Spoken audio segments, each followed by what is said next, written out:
Alrighty, folks. I'm gonna do another video. I don't want to wear y'all guys out on this Krone mower, but there were some things that I kind of failed to highlight that I really meant to highlight in my previous videos, and I just didn't. But I have had a chance to look through the operator's manual a little bit too, and cleared up some questions on a few things as well. So I'm gonna go ahead. I'm gonna do a part 3. This should be it until y'all see this thing in the field, maybe around the beginning of May. But we'll just see how the weather's doing. But I've got it here in the shed. I've got it sandwiched in here, but I did want to kind of set it in the shed instead of it setting outside for right now. But 6110M, and as a lot of you have noticed, the 4020 is setting here where it's been for a long time. But anyway, I always get questions about this 4020. It is a diesel. It's a 1968, I believe, 68 or 9. It has the console on it up there, so it is one of the later models of it. But anyway, I give y'all a quick glimpse of it while it's sitting here. The 4020 is a project for another day, and when I do work on the 4020, it will be a restoration project as a show tractor. This was my dad's tractor. This tractor's got around 16,000 hours on it. It has been rebuilt once. And it probably needs a complete overhaul again. It does have some issues, but it was running when I parked it here. But anyway, the Krone. Yeah. So, like I said, I got here in the shed.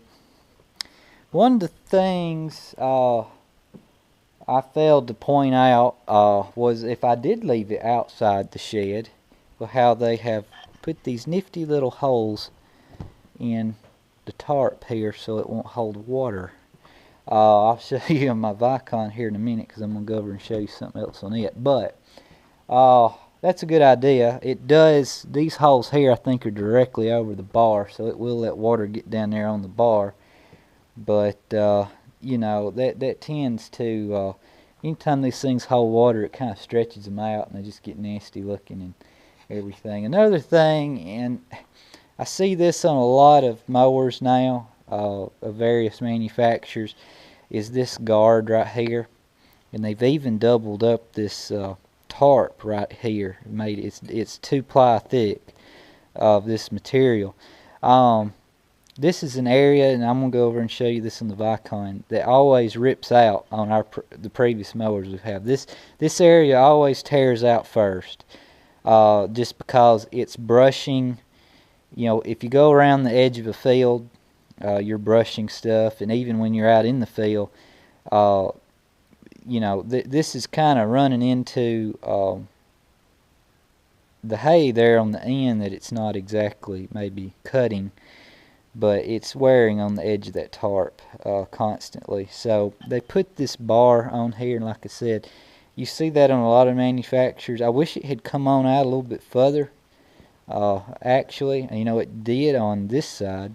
And some of the mowers going all the way around the back side. But I'm glad to see them putting that on there now. But if we go around here and take a look at my Vicon. This thing, I've got it sitting on some blocks, but you can see, man, there's a piece of metal hanging down out of that. I gotta figure out what that is. You can see it's, like I said, it's been around a while. These bolt holes right here are wore bad again. But anyway, yeah, she's seen better days. What's stiff? It's loosening up. It's hadn't turned in a while. But Push that tarp back here a little bit. You can see, you know, with these how you've got the pivot here on the end versus the overhung pivot on the Krone over there. But yeah, I do have a piece of tin under this to try to keep ground moisture from coming up, but it's wet under here anyway. But I just wanted to show you how this wears without that guard and tears your tar or your canopy up. But anyway, one of the things I had said I didn't know what it was, this thing, in one of the other, it was in the first part video. This is actually a tool. It's a measuring tool. It's used where the easy change blades go in and out. It's used to gauge the wear around those blades, and apparently there is a spec of how much that can wear where those blades are before you need to replace either the disc or the spring-loaded piece underneath there that holds the blade on. And this is used to gauge those areas for wear and to see if they're out of tolerance or not. One of the other things I failed to point out, I was showing y'all this this block here for raising the mower in the field, and also locking the mower with this piece and this block here in transport. But this is not metal on metal riding on this cylinder. They've actually got a black, like, poly piece that rides on that cylinder so you don't scuff the cylinder. So that is in there. That's not metal on metal there. There's also a valve here on your hydraulic hose. I don't think I pointed out, so you can shut that on and off. Let's see. Several of you have mentioned to grease the mower very well before I use it, or especially the U-joints. They greased this thing at the dealer before I picked it up, and you can see they greased the stew out of it. I actually they greased these areas right here so much, well, I just got some on me, that I had to wipe some of this off even before I left out with the dealer, because I was afraid it was just going to blow off. Some of it did get on the tarp and ran down right there from this bottom one, but they did grease it very well. So this thing is really ready, I mean, to hook up and go to the field. There is nothing I got to do to it, really, which, I mean, is to be expected. But anyway, cats and stuff have been getting up here on the cover. But I've got it set here on some blocks, so it's not sitting right on the ground. I got all the blades flipped out. Like I said, a lot of them were flipped up under there, and they'd been there long enough. They were kind of rusted in place under the, you know, they were turned with that stiff. They're stiff on there. I mean, they'll move, but like that one, a lot of them were turned under like that. But anyway, I got these stiff ones turned out and checked them all, made sure they was all put in the right direction and all that. But anyway, let's see, what else was I trying to think of that I failed to highlight.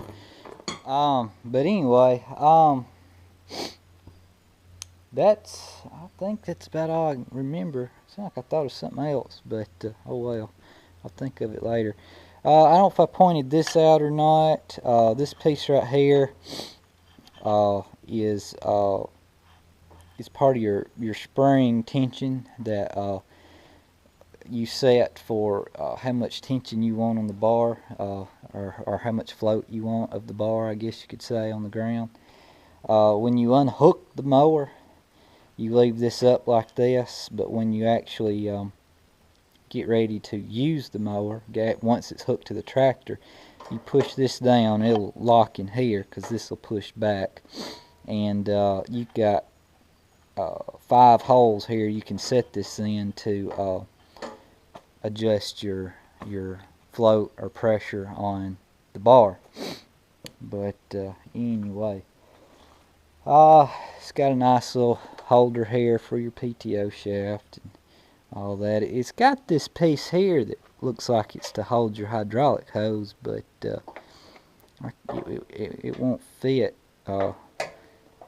Fit that, but not really. But anyway, it's not a big deal. But yeah, so I just want to do another quick little 3rd-part video and point out just a few little things that I had failed to mention earlier and whatnot. Oh, I remember what it was I was going to point out. These cutter bars. Okay, there's some videos out there on YouTube by Krone. There is one video. It's a 2-part video, I believe, that shows the manufacturing these cutter bars. And what I wanted to point out on that, and if you're interested in these mowers, it's worth your while to go out there and find that.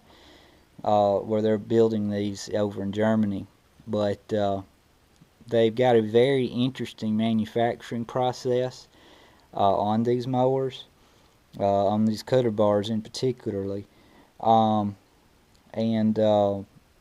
it's worth a watching. But the big thing that stuck out to me, there was 2 things in that video, or those 2 videos that I noticed, was they show the gears that go in this bar at some point in those videos, I think when they're sliding them in or whatever, but to see how thick those gears are. They're not thin, they are very thick gears inside this gearbox. That was one of the things that when I was watching I noticed, that I thought, man, those are some really, big gears. So, there's a lot of bite on those gears over to these pinion gears that drive these discs.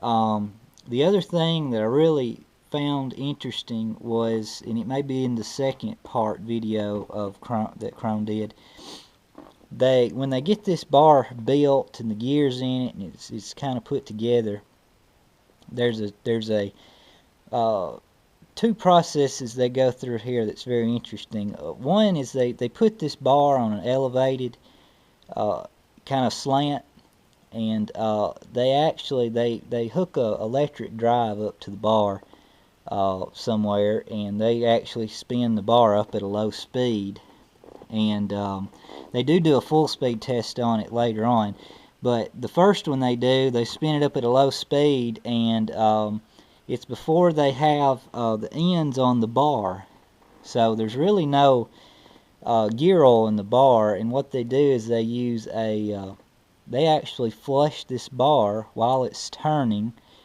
from one end to the other. So they put oil in one end of the bar and let it flow down and out the other end of the bar, which is at the low end of the slant, and it flushes anything that's in this bar, any metal shavings, anything, out of the bar, and just washes it clean before they actually seal the bar up.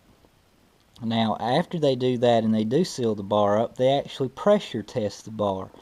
So they'll actually take and apply pressure and do a pressure leak test on the bar, and it has to hold pressure for so long without dropping, and that ensures that there is no leaks or bad welds or anything on the bar that could leak, and thus in turn leak oil out of the bar and cause issues.